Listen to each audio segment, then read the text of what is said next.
Hello hi ಸ್ನೇಹಿತರೆ, welcome to education Kannada YouTube channel. ಸ್ನೇಹಿತರೆ, ಇವತ್ತಿನ ಈ ಒಂದು ವಿಡಿಯೋನಲ್ಲಿ ದ್ವಿತೀಯ PUCಯ ಇತಿಹಾಸ 5 ಅಂಕದ ಪ್ರಶ್ನೆಗಳು ನಾವು ಇಲ್ಲಿ ಅನಲೈಸ್ ಮಾಡೋಣ. ಆಸ್ ಪರ್ ಬ್ಲೂ ಪ್ರಿಂಟ್ ಪ್ರಕಾರ ನಿಮಗೆ ಶಿಕ್ಷಣ ಇಲಾಖೆಯವರು ಈ ಒಂದು ನೀಲನಕ್ಷೆ ಪ್ರಕಟಣೆ ಮಾಡಿದ್ದಾರೆ. ನಿಮಗೆ 10 ಮಾರ್ಕ್ಸ್ ಅಂತೂ ಫಿಕ್ಸ್ ಅದಾವೆ. ಅದರ ಬಗ್ಗೆ ಏನು ವರಿ ಮಾಡ್ಕೊಳಕ್ಕೆ ಹೋಗಬೇಡ್ರಿ. ಬುದ್ಧನ ಬಗ್ಗೆ ಆಗಿರ್ಬೋದು, ಸರ್ ಎಂ ವಿಶ್ವೇಶ್ವರ ಬಗ್ಗೆ ಆಗಿರ್ಬೋದು, ಭಾರತ ಪ್ರಥಮ ಸ್ವಾತಂತ್ರ್ಯ ಕಾರಣಗಳು ಮತ್ತು ಪರಿಣಾಮಗಳು, ಮತ್ತು ಅದೇ ರೀತಿ ಮೊಹಮ್ಮದ್ ಬಿನ್ ತುಘಲಕ್ ಪ್ರಶ್ನೆ, ಇಮ್ಮಡಿ ಪುಲಿಕೇಶಿ, ಇವೆಲ್ಲ ನಿಮಗೆ ಕ್ವಶನ್ ಫಿಕ್ಸ್ 10 ಮಾರ್ಕ್ಸ್ನಲ್ಲಿ. ಆಯ್ತಾ? ಇವು ಓದ್ಕೊಂಡು ಬಿಡ್ರಿ. 10 ಮಾರ್ಕ್ಸ್ನಲ್ಲಿ ಏನು ಟೆನ್ಷನ್ ಬೇಡ. ಆಯಿತಾ? ಈ ಪ್ರಶ್ನೆ ಓದ್ಕೊಂಡ್ಬಿಡ್ರಿ. ನಮಗೆ 5 ಮಾರ್ಕ್ಸ್ ಕ್ವಶನ್, ನಮಗೆ ಮೇನ್ ಏನು ಗೊತ್ತಾ, 5 ಮಾರ್ಕ್ಸ್ ಕ್ವಶನಲ್ಲಿ ಚೇಂಜ್ ಮಾಡಿಬಿಟ್ರೆ ಭಾಳ ಸಮಸ್ಯೆ ಆಗಿಬಿಡುತ್ತೆ. ಯಾಕೆಂದರೆ ನಮಗೆ 4 ಅಂತೂ ಕೊಟ್ಟಿರ್ತಾರೆ, ನಾವು 2 ಬರೀಬೇಕಾಗಿರುತ್ತೆ. ಆಯಿತಾ? ಆ 2ಕ್ಕೆ ಉತ್ತರಿಸಬೇಕಂದ್ರೆ ನಮಗೆ ವಾರ್ಷಿಕ ಪರೀಕ್ಷೆಯಲ್ಲಿ ನನಗೆ ಬರಬೇಕಲ್ಲ, ಆ ಒಂದು ಪ್ರಶ್ನೆ ವೆರಿ ವೆರಿ ಇಂಪಾರ್ಟೆಂಟ್. ನಮಗೆ 4 ಕೊಟ್ಟಿರ್ತಾರೆ, ನಾವು 2 ಬರೀಬೇಕಾಗುತ್ತೆ 5 ಅಂಕದ ಪ್ರಶ್ನೆಯಲ್ಲಿ. ಆ 5 ಅಂಕದ ಪ್ರಶ್ನೆಯಲ್ಲಿ ನಮಗೆ 4 ಏನು ಕೊಟ್ಟಿರ್ತಾರಲ್ಲ, ಆ 4 ಕೂಡ ಬರಬೇಕು.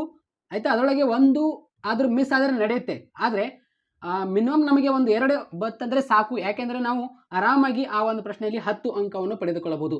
ಇಲ್ಲಿ ನಿಮಗೆ 4 ಕೊಟ್ಟಿರ್ತಾರೆ, 10 ಅಂಕದ ಪ್ರಶ್ನೆಯಲ್ಲಿ ಅಲ್ಲಿ ನೀವು 2 ಬರೀಬೇಕಾಗುತ್ತೆ, ಅಲ್ಲಿ 20 ಮಾರ್ಕ್ಸ್ ಅಂತೂ ಬಂತು. ಅದರ ಬಗ್ಗೆ ಏನು ವರಿ ಮಾಡ್ಕೊಂಡು ಹೋಗಬೇಡ್ರಿ. ಇವಾಗ ಪ್ರಶ್ನೆಗಳು ಹೇಳಿದ್ದೇನೆ. ಮತ್ತು ಕೆಳಗಡೆ ಕಮೆಂಟ್ ಬಾಕ್ಸ್ನಲ್ಲಿ ನಾನು ಈ ಒಂದು MCQ ಕ್ವಶನ್ ಮೇಲೆ ಮತ್ತು ಅದೇ ರೀತಿ ಈ 2 ಅಂಕದ ಪ್ರಶ್ನೆ ಮೇಲೆ ವಿಡಿಯೋ ಮಾಡಿದ್ದೇನೆ. ಅಲ್ಲಿ 16 ಮಾರ್ಕ್ಸ್ ಬರುತ್ತೆ. ಪ್ಲಸ್ ನಿಮಗೆ ಕಾಲಾನುಕ್ರಮ ಆ ಒಂದು ವಿಡಿಯೋನಲ್ಲಿ ಹೇಳಿದ್ದೇನೆ. MCQ ಕ್ವಶನ್ ವಿಡಿಯೋದಲ್ಲೇ ಹೇಳಿದ್ದೇನೆ. ಅಲ್ಲಿ ಒಂದು 24 ಮಾರ್ಕ್ಸ್ ಬರುತ್ತೆ, ಇಲ್ಲೊಂದು 16 ಮಾರ್ಕ್ಸ್. ಟೋಟಲ್ ಆಗಿ ನಿಮಗೆ ಇಲ್ಲಿ 40 ಮಾರ್ಕ್ಸ್ ಬರುತ್ತೆ. ಇಲ್ಲಿ ಮ್ಯಾಪ್ ಮೇಲೆ ಒಂದು ವಿಡಿಯೋ ಮಾಡಿದ್ದೇನೆ ಆಲ್ರೆಡಿ, ಅಲ್ಲೊಂದು 10 ಮಾರ್ಕ್ಸ್ ಬರುತ್ತೆ. ಎಷ್ಟಾಯಿತು? 50 ಮಾರ್ಕ್ಸ್ ಬಂತು. 50 ಪ್ಲಸ್ ಏನಿದೆಯಲ್ಲ, ನೀವು ಇಲ್ಲಿ 20 ಮಾರ್ಕ್ಸ್ ಬರುತ್ತೆ 10 ಅಂಕದ ಪ್ರಶ್ನೆಯಲ್ಲಿ. ನೋಡಿ ಎಷ್ಟಾಯಿತು?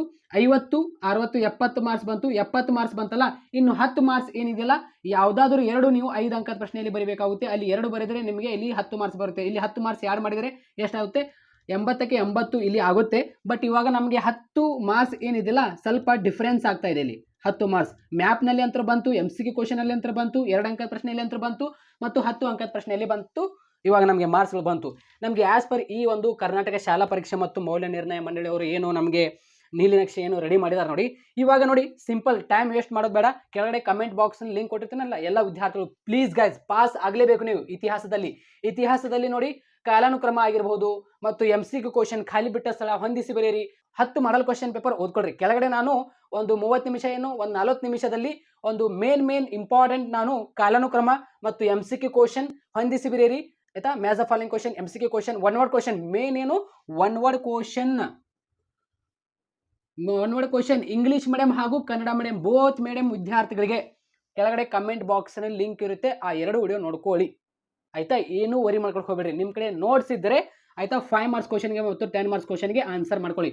ಇಲ್ಲ ನಿಮ್ಮ ಕಡೆ ನೋಟ್ಸ್ ಇಲ್ಲ ಅಂದರೆ ಟೆಲಿಗ್ರಾಮ್ನಲ್ಲಿದೆ, ಹೋಗಿ ನೀವು ಜಾಯಿನ್ ಮಾಡ್ಕೊಂಡು ಅಲ್ಲಿ ಫೈಲ್ ಆಪ್ಷನ್ ಇರುತ್ತೆ, ಅಲ್ಲಿ ಫೈಲ್ ಆಪ್ಷನಲ್ಲಿ ಹೋಗಿ ಡೌನ್ಲೋಡ್ ಮಾಡ್ಕೊಳ್ಳಿ. ಬನ್ನಿ, ನಾನು ನಿಮಗೆ ಈ ಒಂದು ನೀಲನಕ್ಷೆ ಇಲ್ಲಿ ತೋರಿಸಿ ಹೇಳುತ್ತೇನೆ ಯಾವ ಕ್ವಶನ್ ಇಂಪಾರ್ಟೆಂಟ್ ಅಂತ. ಬನ್ನಿ ನೋಡೋಣ. 5 ಮಾರ್ಕ್ಸ್ ಕ್ವಶನ್ ಇಲ್ಲಿ ಡಿಸ್ಕಷನ್ ಮಾಡ್ತಾ ಇದ್ದೇನೆ. ನಿಮಗೆ 2023-24 ಈ ಒಂದು ನೀಲಿನಕ್ಷೆ ಆಗಿರುತ್ತೆ. ಕರ್ನಾಟಕ ಶಾಲಾ ಪರೀಕ್ಷೆ ಮತ್ತು ಮೌಲ್ಯ ನಿರ್ಣಯ ಮಂಡಳಿಯವರು ಪ್ರಕಟಣೆ ಮಾಡಿರುವಂಥ ನೀಲಿನಕ್ಷೆ ಆಗಿರುತ್ತೆ. ಆಯಿತಾ? 2022, 2023ಕ್ಕೆ ಅಂತ ಒಂದು ನೀಲಿನಕ್ಷೆ ಪ್ರಕಟಣೆ ಮಾಡಿದರು. 2022, 2023ಕ್ಕೆ ಒಂದು.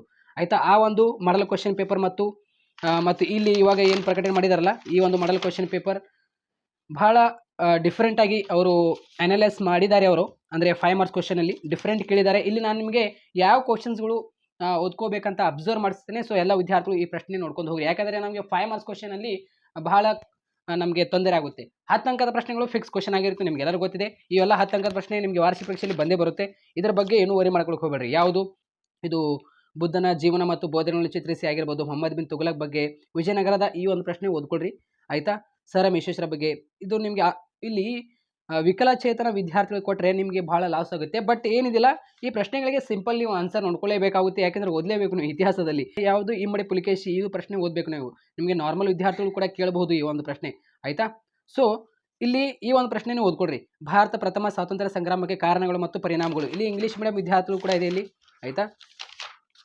ಇಲ್ಲಿ ನೋಡಿ, explain the causes and results of the first war of Indian independence. ಈ ಒಂದು ಪ್ರಶ್ನೆ ಇದು ಬ್ಲೂ ಪ್ರಿಂಟ್ ಪ್ರಕಾರ 10 ಅಂಕದ ಪ್ರಶ್ನೆಯಲ್ಲಿ ಇಲ್ಲ, ಬಟ್ 2023ನಲ್ಲಿ ಇದು ಕೇಳಿದ್ದಾರೆ. ಇದು ನೀಲನಕ್ಷೆ ಏನಿದೆ 2023 ಮತ್ತು 24 ಅಂತ ಇದೆ ಇದು. ಸೊ ಅದಕ್ಕೆ ನಾನು ಹೇಳೋದೇನೆಂದರೆ, ಇಲ್ಲಿ ನಿಮಗೆ ಯಾವ ಕ್ವಶನ್ಸ್ ಇಂಪಾರ್ಟೆಂಟ್ ಅಂತ ಇಲ್ಲಿ ನಾನು ನಿಮಗೆ ಟಿಕ್ ಮಾಡಿಸ್ತೇನೆ, ಈ ಓದಲೇಬೇಕಾಗುತ್ತೆ ನೀವು. Okay, describe the achievement of ಇಮ್ಮಡಿ ಪುಲಿಕೇಶಿ. ಆಯಿತಾ, ಈ ಪ್ರಶ್ನೆಗಳು ಓದಲೇಬೇಕಾಗುತ್ತೆ ನೀವು, ಕಂಪಲ್ಸರಿ ಓದಲೇಬೇಕು. ಎಕ್ಸ್ಪ್ಲೇನ್ ದ, ಇದು ನಿಮಗೆ ಏನಿದಿಲ್ಲ ಬ್ಲೂ ಪ್ರಿಂಟ್ ಪ್ರಕಾರ ಇಲ್ಲ, ಬಟ್ ಈ ಒಂದು ಪ್ರಶ್ನೆ ನೀವು ಓದಲೇಬೇಕು. ಓಕೆ, ಸೊ ಇವಾಗ ನಾನು ಇಲ್ಲಿ ವಿದ್ಯಾರ್ಥಿಗಳಿಗೆ 5 ಮಾರ್ಕ್ಸ್ ಕ್ವಶನಲ್ಲಿ ಆ್ಯಸ್ ಪರ್ 2024 ಈ ಒಂದು ಇವಾಗ ಹೆಂಗೆ 2023 24 ಅಂತ ಇವಾಗ ಏನು ಪ್ರಕಟಣೆ ಮಾಡಿದಾರಲ್ಲ, ಈ ಒಂದು ನೀಲಿನಕ್ಷೆ ಇಲ್ಲಿ ಇದೆ ನೋಡಿ, ಈ ಒಂದು ನೀಲಿನಕ್ಷೆ ಆಧಾರಿತ ನಾನು ಇಲ್ಲಿ ನಿಮಗೆ 5 ಮಾರ್ಕ್ಸ್ ಕ್ವಶನ್ ಕೊಡ್ತಾ ಇದ್ದೀನಿ. ಸೊ ಎಲ್ಲ ವಿದ್ಯಾರ್ಥಿಗಳು ಈ ಕ್ವಶನ್ಸ್ಗಳು ಅಬ್ಸರ್ವ್ ಮಾಡಿ, ನಿಮ್ಮಲ್ಲಿ ನೋಟ್ಸ್ ಇದ್ರೆ ಆನ್ಸರ್ ನೋಡ್ಕೊಳ್ಳಿ, ಇಲ್ಲಾಂದರೆ ಈ ಎಲ್ಲ ಪ್ರಶ್ನೆಗಳಿಗೆ ಆನ್ಸರ್ ಆಲ್ರೆಡಿ ನಾನು ಹೇಳಿದ್ದೇನೆ. ಆಯಿತಾ, ನಿಮಗೆ ಇಲ್ಲಿ ಟೆಲಿಗ್ರಾಮ್ನಲ್ಲಿ ಹೋಗಿ ಸಿಗುತ್ತೆ, ಅಲ್ಲಿ ಹೋಗಿ ನೋಡ್ಕೊಳ್ಳಿ. ಇದು ಮಸಿ ಹತ್ತಿದೆ ಕ್ಲಾಸ್ ಹೇಳುವಾಗ, ಅದು ಇನ್ನೋದವರಿಗೆ ಹೋಗ್ತಾ ಇಲ್ಲ ಅದು. ಆಯಿತಾ, ಇಲ್ಲಿ ನೋಡಿ, ಭಾರತದ ಇತಿಹಾಸದ ಮೇಲೆ ಭೂಗೋಳದ ಪ್ರವಾಹವನ್ನು ಸಂಕ್ಷಿಪ್ತವಾಗಿ ವಿವರಿಸ್ರಿ. ಆಯಿತಾ, ಈ ಒಂದು ಪ್ರಶ್ನೆ ನಿಮಗೆ ಮೇ ಬಿ ನನ್ನ ಪ್ರಕಾರ ಏನಿದಿಲ್ಲ, ಇದು ಒಂದನೇದಲ್ಲಿ ಫಸ್ಟ್ ಸೀಕ್ವೆನ್ಸಿ ಕ್ವಶನ್ ಇದೆ, ಇಂಪಾರ್ಟೆಂಟ್ ಆಗಿರುತ್ತೆ ನಿಮಗೆ. ಈ ಒಂದು ಪ್ರಶ್ನೆ ಕೂಡ ಇಂಪಾರ್ಟೆಂಟ್ ಆಗಿರುತ್ತೆ. ಈ ಒಂದು ಹೋದ ವರ್ಷ ಹಿಂದಿನ ವರ್ಷ ವಾರ್ಷಿಕ ಪರೀಕ್ಷೆಯಲ್ಲಿ ಈ ಒಂದು ನಿಮಗೆ ಪ್ರಶ್ನೆ ಇಂಪಾರ್ಟೆಂಟ್ ಆಗಿತ್ತು. ಆಯಿತಾ, ಭಾರತ ಇತಿಹಾಸದ ವಿಶಿಷ್ಟ ಲಕ್ಷಣಗಳನ್ನು ವಿವರಿಸ್ರಿ. ಮತ್ತು ಈ ಒಂದು ಪ್ರಶ್ನೆ ಏನಿದಿಲ್ಲ ಆಪ್ಷನ್ನಲ್ಲಿ ಇಟ್ಕೊಳ್ಳಿ. ವೈವಿಧ್ಯತೆಯಲ್ಲಿ ಏಕತಾ ಭಾರತದ ಪ್ರಮುಖ ಲಕ್ಷಣಗಳು.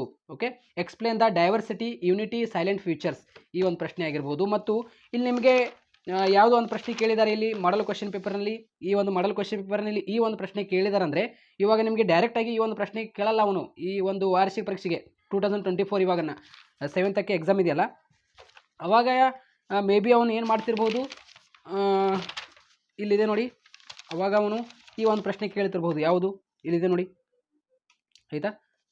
ಸೊ ಯಾವುದೋ ಒಂದು ಪ್ರಶ್ನೆ, ಯಾವುದು ಇದು, ವೈವಿಧ್ಯತೆಯಲ್ಲಿ ಏಕತಾ ಭಾರತದ ಪ್ರಮುಖ ಲಕ್ಷಣಗಳು. ಓಕೆ, ಯೂನಿಟಿ, ಡೈವರ್ಸಿಟಿ, ಈ ಒಂದು ಪ್ರಶ್ನೆ ನಿಮಗೆ ಕೇಳ್ಬೋದು, ಇಂಪಾರ್ಟೆಂಟ್ ಆಗಿರುತ್ತೆ. ಆಯಿತಾ, ಸೊ ಅದಕ್ಕೆ ಹೇಳ್ತಾ ಇದ್ದಾನೆ, ನೀವು ಏನಿದೆಯಲ್ಲ ಈ ಭಾರತದ ಇತಿಹಾಸದ ವಿಶಿಷ್ಟ ಲಕ್ಷಣಗಳು ಮತ್ತು ವೈವಿಧ್ಯತೆಯಲ್ಲಿ ಏಕತಾ ಭಾರತದ ಪ್ರಮುಖ ಲಕ್ಷಣಗಳು ನೋಡ್ಕೊಳ್ಳಿ.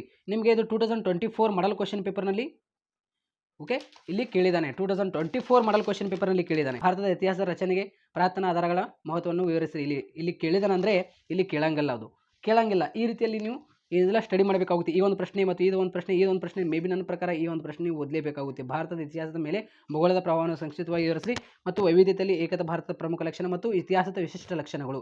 ಇದು ನಿಮ್ಗೆ ಏನಿದಿಲ್ಲ ಸಿಂಪಲ್ ಆಗಿ ಆನ್ಸರ್ ನೋಡ್ಕೊಳ್ಳಿ, ಭಾಳ ಟೆನ್ಷನ್ ಮಾಡ್ಕೊಳಕ್ಕೆ ಹೋಗಬೇಡ್ರಿ.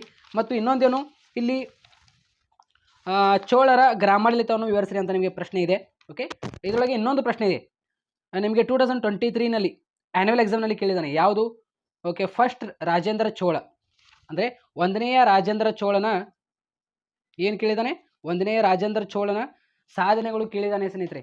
1ನೇಯ ರಾಜೇಂದ್ರ ಚೋಳನ ಸಾಧನೆಗಳು ಅದು ನೋಡ್ಕೊಳ್ಳಿ ಪ್ರಶ್ನೆ. ಇದರೊಳಗೆ ಪ್ರಶ್ನೆ ಇದೆ ಅದು. ಓಕೆ, ಈ ಚೋಳರ ಗ್ರಾಮಾಡಳಿತವನ್ನು ವಿವರಿಸ್ರಿ. ಓಕೆ ನೋಡಿ, describe the village administration of the class, ಈ ಒಂದು ಪ್ರಶ್ನೆ ಆಯಿತಾ. ಈ ಒಂದು ಪ್ರಶ್ನೆ ಕೂಡ ಓದ್ಕೊಳ್ಳಿ. ಸೊ ನಿಮಗೆ ಫಸ್ಟ್ ರಾಜೇಂದ್ರ ಚೋಳನ ಸಾಧನೆಗಳು ಏನಿದೆಯಲ್ಲ 2023ನಲ್ಲಿ ಮಾಡಲ್ ಕ್ವಶನ್ ಪೇಪರ್ನಲ್ಲಿ ಕೇಳಿದ್ದಾರೆ ಆ್ಯನ್ಯುವಲ್ ಎಕ್ಸಾಮ್ನಲ್ಲಿ ಆಯಿತಾ. ಅದರೊಳಗೆ 2 ಪ್ರಶ್ನೆ ಅದಾವೆ. ಈ ಪ್ರಶ್ನೆ ಕೇಳ್ಬೋದು, ಇಲ್ಲಾಂದರೆ ಆ ಒಂದು ಪ್ರಶ್ನೆ ಕೇಳ್ಬೋದು, ಫಸ್ಟ್ ರಾಜೇಂದ್ರ ಚೋಳ. ಸೊ ಅದಕ್ಕೆ ನೀವು ನೋಡ್ಕೊಳ್ಳಿ. ಮತ್ತು ಇಲ್ಲಿ ನಾನು ನಿಮಗೆ ಹೇಳ್ತೀನಿ, ವೇಟ್ ಮಾಡಿ ಒಂದು ನಿಮಿಷ, ಇಲ್ಲಿ ನಿಮಗೆ ಈಸಿಲಿ ಗೊತ್ತಾಗ್ಬಿಡುತ್ತೆ. ಇಲ್ಲಿ ನೋಡ್ತಾ ಇರ್ಬೋದು ನೀವು, ಇಲ್ಲಿ ನೋಡಿ, ಇಲ್ಲಿ ಚೋಳರ ಗ್ರಾಮಾಡಳಿತವನ್ನು ವಿವರಿಸಿರಿ ಅಂತ ನಿಮಗೆ 2024 ಮಾಡಲ್ ಕ್ವಶನ್ ಪೇಪರ್ನಲ್ಲಿ ಕೇಳಿದ್ದಾನೆ. ಇವಾಗ ನಿಮಗೆ 1ನೇ ರಾಜೇಂದ್ರ ಚೋಳನ ಸಾಧನೆಗಳನ್ನು ವಿವರಿಸಿರಿ ಅಂತ ನಿಮಗೆ ಕೇಳ್ಬೋದು 2024ಗೆ.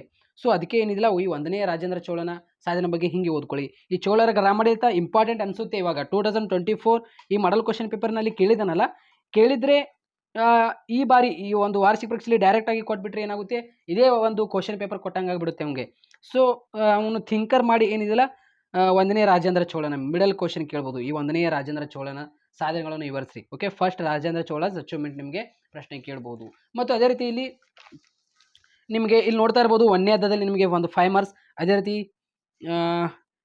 ಓಕೆ, ಹೊಸ ಧರ್ಮಗಳ ಉದಯ ಅಂದರೆ ಬುದ್ಧನ ಬಗ್ಗೆ ಇಲ್ಲಿ 10 ಮಾರ್ಕ್ಸ್ ಒಂದು ಬರುತ್ತೆ ನಿಮಗೆ. ಅದೇ ರೀತಿ ನಂತರದ ಚಾಲುಕ್ಯರು ಈ ಒಂದು ಅಧ್ಯಾಯದಲ್ಲಿ ನಿಮಗೆ ಏನು ಯಾವುದು ಇಮ್ಮಡಿ ಪುಲಿಕೇಶಿ ಬಗ್ಗೆ 10 ಅಂಕದ ಒಂದು ಪ್ರಶ್ನೆ. ಅದೇ ರೀತಿ 5 ಅಂಕದ ಪ್ರಶ್ನೆ ಯಾವುದೋ ಒಂದು ಅಧ್ಯಾಯದಲ್ಲಿ ಆಗುತ್ತೆ. ಇಲ್ಲಿ ಇನ್ನೊಂದು ದೆಹಲಿ ಸುಲ್ತಾನಸ್, ಈ ಒಂದು ಅಧ್ಯಾಯದಲ್ಲಿ ಮೊಹಮ್ಮದ್ ಬಿನ್ ತುಘಲಕ್ ಬಗ್ಗೆ ಒಂದು 10 ಅಂಕದ ಒಂದು ಪ್ರಶ್ನೆ.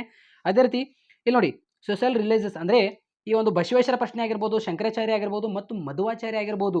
ನಿಮಗೆ 2023ನಲ್ಲಿ ಯಾವ್ದು ಕೇಳಿದ್ದಾನೆ? ಇವಾಗ 2023ನಲ್ಲಿ ಯಾವ್ದು ಕೇಳಿದ್ದಾನೆ? ಯಾವ್ದು ಕೇಳಿದ್ದಾನೆ? ರಾಮಾನುಜಾಚಾರ್ಯ ಅಂತ ಕೇಳಿದ್ದಾನೆ. ಸೊ ಇವಾಗ ನಾನು ನಿಮಗೆ ಇಲ್ಲಿ ಹೇಳುತ್ತೇನೆ, ವೇಟ್ ಮಾಡಿ. ಇಲ್ಲಿ ನೋಡ್ರಿ ಒಂದು ನಿಮಿಷ. ಇಲ್ಲಿ ನೋಡಿ ಮಿಡಲ್ ಕೇಳ್ಬೋದು ಅವನು. ಮಿಡಲ್ ಯಾರದಾರೆ? ರಾಮಾನುಜಾಚಾರ್ಯ ಅದಾರೆ ಆಯಿತಾ. ಇದು ಫಸ್ಟ್ ಸೀಕ್ವೆನ್ಸಿನಲ್ಲಿದೆ ಶಂಕರಾಚಾರ್ಯ ಈ ಒಂದು ಫಸ್ಟ್ ಕ್ವಶನ್ನಲ್ಲಿ. ಮತ್ತು ಇಲ್ಲಿ ಮಿಡಲ್ ಯಾರದಾರೆ? ರಾಮಾನುಜಾಚಾರ್ಯ ಇದೆ, ಅವನು ಏನು ಮಾಡ್ತಾನೆ ಅಲ್ಲಿ ನೋಡಿ, ಅಲ್ಲಿ ಇವಾಗ ನಾನು ಏನು ಹೇಳಿದೆ, ಅಲ್ಲಿ ಚೋಳರ ಗ್ರಾಮಾಡಳಿತವನ್ನು ವಿವರಿಸ್ರಿ ಆಯಿತಾ. ಆ ಒಂದು ಚೋಳರ ಗ್ರಾಮಾಡಳಿತವನ್ನು ವಿವರಿಸಿ ಅಂತ 2024 ಮಾಡಲ್ ಕ್ವಶನ್ ಪೇಪರ್ನಲ್ಲಿ ಕೇಳಿದ್ದಾನೆ.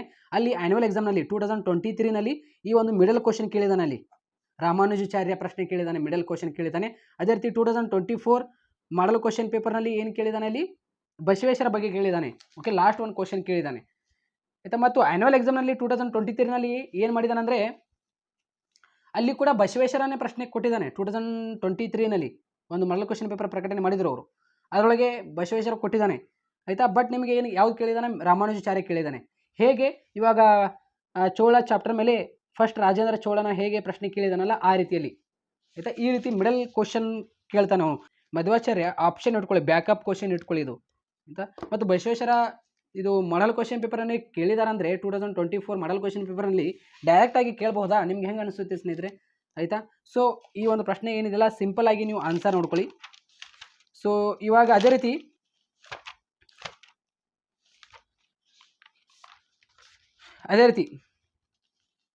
ಈ ಒಂದು ಅಧ್ಯಾಯದಲ್ಲಿ ಮೈಸೂರು ಈ ಒಂದು ಸರ ವಿಶ್ವೇಶ್ವರ ಬಗ್ಗೆ ಫಿಕ್ಸ್ ಕ್ವಶನ್ ಆಯಿತಾ. ಇವಾಗ ನೋಡಿ national movement, okay, Indian national ಮೂವ್ಮೆಂಟ್ನಲ್ಲಿ ಒಂದು 5 ಮಾರ್ಕ್ಸ್ ಕ್ವಶನ್ ಕೇಳ್ತಾನೆ. ಈ 5 ಮಾರ್ಕ್ಸ್ ಕ್ವಶನ್ ಯಾವುದು ಇದರೊಳಗೆ ಇಂಪಾರ್ಟೆಂಟು ಇಲ್ಲಿ ನೋಡ್ತಾ ಇರ್ಬೋದು. ಹೇಗೆ ನಾನು ಇಲ್ಲಿ ಬರೆದಿದ್ದೇನೆ, ಭಾರತದ ರಾಷ್ಟ್ರೀಯ ಚಳವಳಿಗೆ ಕಾರಣವಾದ ಪ್ರಮುಖ ಅಂಶಗಳು, ಈ ಒಂದು ಪ್ರಶ್ನೆ ಇಂಪಾರ್ಟೆಂಟ್ ಆಗಿರುತ್ತೆ. ಈ ರೀತಿ ನಿಮಗೆ ಪ್ರಶ್ನೆ ಇಂಪಾರ್ಟೆಂಟ್ ಆಗಿರುತ್ತೆ. ಇಲ್ಲಾಂದರೆ ಭಾರತದ ರಾಷ್ಟ್ರೀಯ ಚಳುವಳಿಯಲ್ಲಿ ಕರ್ನಾಟಕದ ಪಾತ್ರವನ್ನು ವಿವರಿಸಿ. ನಿಮಗೆ ಇದು 2024 ಮಾಡಲ್ ಕ್ವಶನ್ ಪೇಪರ್ನಲ್ಲಿ ಕೇಳಿದ್ದಾನೆ. ಬಟ್ ಪ್ರೀವಿಯಸ್ ಕ್ವಶನ್ ಪೇಪರ್ನಲ್ಲಿ 2023 ಪ್ರೀವಿಯಸ್ ಕ್ವಶನ್ ಪೇಪರ್ನಲ್ಲಿ ಯಾವ್ದು ಕ್ವಶನ್ ಕೇಳಿದ್ದಾನೆ, ಭಾರತದ ರಾಷ್ಟ್ರೀಯ ಚಳವಳಿಯಲ್ಲಿ ಕರ್ನಾಟಕದ ಪಾತ್ರ ಅಂತ ಪ್ರೀವಿಯಸ್ ಕ್ವಶನ್ ಪೇಪರ್ನಲ್ಲಿ ಕೇಳಿದ್ದಾನೆ 2023ನಲ್ಲಿ. ಈ ರೀತಿಯಲ್ಲಿ ಇಂಪಾರ್ಟೆಂಟ್ ಆಗಿರುತ್ತೆ ಸ್ನೇಹಿತರೆ. ಬಟ್ ಇದು ತೀವ್ರಗಾಮಿಗಳ ಏಳಿಗೆಗೆ ಅಂತ ಪ್ರಶ್ನೆ ಕೇಳೋದಿಲ್ಲ ಆಯಿತಾ. ಈ ರೀತಿಯಲ್ಲಿ ನಿಮಗೆ ಅನಲೈಸ್ ಆಗಿರುತ್ತೆ ಇಂಪಾರ್ಟೆಂಟ್ ಕ್ವಶನ್ಸ್ಗಳು ಇವೆಲ್ಲ ಆಯಿತಾ. ಇಂಗ್ಲೀಷ್ ಮೀಡಿಯಂ ಹಾಗೂ ಕನ್ನಡ ಮೀಡಿಯಂ ಬೋತ್ ಮೀಡಿಯಂ ವಿದ್ಯಾರ್ಥಿಗಳಿಗೆ ಇಂಪಾರ್ಟೆಂಟ್ ಕ್ವಶನ್ಸ್ಗಳಾಗಿರುತ್ತೆ. ಇದರೊಳಗಿಂದು ಯಾವುದಾದ್ರೂ ರೀ ನಮಗೆ 4 ಕೊಡ್ತಾರೆ, ನಾವು 2 ಬರೀಬೇಕು. ಆ 2 ಪ್ರಶ್ನೆಗೆ ನಾವು ಒದ್ದಾಡಬೇಕು ನೋಡಿ ಎಷ್ಟೊಂದು ಆಯಿತಾ. ಆ 4 ಪ್ರಶ್ನೆಗೆ ಒದ್ದಾಡಬೇಕಾಗುತ್ತೆ ನಾವು. ಇವಾಗ ಹಿಂಗೆ ಇದೆ ರೀ ಇತಿಹಾಸದಲ್ಲಿ ನಿಮಗೆ 10 ಅಂಕದ ಪ್ರಶ್ನೆಯಲ್ಲಿ ಫಿಕ್ಸ್ ಕ್ವಶನ್ಸ್ ಅಂತೂ ಬಂದೇ ಬರುತ್ತೆ. ಅದ್ರ ಬಗ್ಗೆ ಏನೋ ಮಾಡ್ಕೊಳಕ್ಕೆ ಹೋಗಬೇಡ್ರಿ. ಆ ಪ್ರಶ್ನೆಗಳಿಗೆ ಆನ್ಸರ್ ನೀವು ಮಾಡ್ಕೊಂಡು ಬಿಡ್ರಿ. ಇಷ್ಟು ನೀವು ಏನಿದಿಲ್ಲ ಬೇಗ 5 ಮಾರ್ಕ್ಸ್ ಕ್ವಶನ್ಗೆ ಆನ್ಸರ್ ನೋಡ್ಕೊಳ್ಳಿ. ಆರಾಮಾಗಿ ಏನಿದಿಲ್ಲ ನೀವು ವಾರ್ಷಿಕ ಪರೀಕ್ಷೆಯಲ್ಲಿ ಗೆಟಿಂಗ್ ಎ ಗುಡ್ ಮಾರ್ಕ್ಸ್ ಆಯಿತಾ, ನೀವು ಆರಾಮಾಗಿ ಅಂಕವನ್ನು ಪಡೆದುಕೊಳ್ಳಬಹುದು. ಸೊ ಈ ರೀತಿ ಅನಲೈಸ್ ಆಗಿರುತ್ತೆ ಈ ಒಂದು ಇತಿಹಾಸ ಸಂಬಂಧಪಟ್ಟಂತೆ 2023ನಲ್ಲಿ. ಮತ್ತು ಅದೇ ರೀತಿ 2024ಗೆ ಅನಲೈಸ್ ಮಾಡಿದ ನಂತರ 2023ನಲ್ಲಿ ಯಾವುದು ಪ್ರಶ್ನೆಗಳು ಕೇಳಿದ್ದಾನೆ, ಅದೇ ರೀತಿ 2024 ಮಾಡಲ್ ಕ್ವಶನ್ ಪೇಪರ್ನಲ್ಲಿ ಯಾವುದು ಪ್ರಶ್ನೆ ಕೇಳಬಹುದು, ಈ ಮಾಡಲ್ ಕ್ವಶನ್ ಪೇಪರ್ನಲ್ಲಿ ಯಾವುದು ಕೇಳಿದ್ದಾನೆ ಆಯಿತಾ, ಪ್ರೀವಿಯಸ್ ಮಾಡಲ್ ಕ್ವಶನ್ ಪೇಪರ್ನಲ್ಲಿ ಯಾವುದು ಕೇಳಿದ್ದಾನೆ. ಈ ಒಂದು ಪ್ರಸ್ತುತ ಇವಾಗ ಕರ್ನಾಟಕ ಶಾಲಾ ಪರೀಕ್ಷೆ ಮತ್ತು ಮೌಲ್ಯ ನಿರ್ಣಯ ಮಂಡಳಿಯವರು ಪ್ರಕಟಣೆ ಮಾಡಿರುವಂಥ ಈ ಒಂದು ಮಾಡಲ್ ಕ್ವಶನ್ ಪೇಪರ್ನಲ್ಲಿ ಯಾವುದು ಕೇಳಿದ್ದಾನೆ. ಸೊ ಹೀಗೆ ನಾವು ಅನಲೈಸ್ ಮಾಡಿದ ತಕ್ಷಣ ನಮಗೆ ಇಷ್ಟು ಕ್ವಶನ್ಸ್ಗಳು ಏನಿದೆಲ್ಲ ಇಂಪಾರ್ಟೆಂಟ್ ನನಗೆ ಅನಿಸ್ತಾ ಇದೆ ಆಯಿತಾ. ಈ ಒಂದು ಫೋಟೋ ಕೂಡ ನಾನು ಟೆಲಿಗ್ರಾಮ್ನಲ್ಲಿ ಹಾಕ್ತೀನಿ, ಸೊ ನೋಡ್ಕೊಳ್ಳಿ ಆಯಿತಾ.